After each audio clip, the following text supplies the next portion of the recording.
Sticking with PS5 for a moment, this is the Backbone 1 PlayStation Edition, officially licensed controller for PlayStation.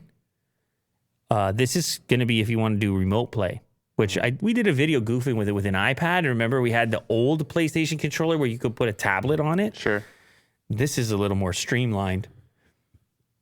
You can see the lightning connector there.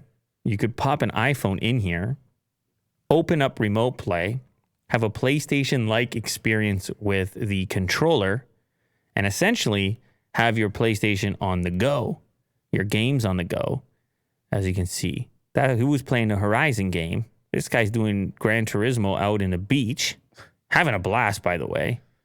This guy's on a movie set, but also playing some games. It looks like a pretty decent form factor. Mm-hmm. A little smaller than something like a Switch by the looks of it. And of course, this is not just for mobile out and about. You can also just in your house, go to the couch, go to the bed, something like this. Toilet.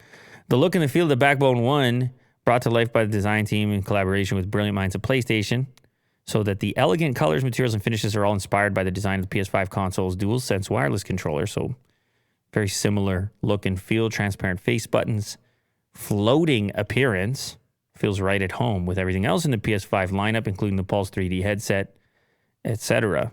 Can you buy this yet or no? Not yet. No, not yet. Powered by your iPhone, so charging is not required. How about that? It doesn't need separate charging. It will pull power from your iPhone, probably impact your battery life a little bit. We are thrilled to release the Backbone 1 PlayStation Edition and can't wait for PlayStation fans worldwide to get their hands on it. Backbone 1 PlayStation Edition available in the United States, Canada, Mexico, Australia, New Zealand, Germany, France, Italy, Spain, Sweden, Netherlands, and United Kingdom at launch, with more countries to follow. That still doesn't say the release date. So hopefully soon. It is announced.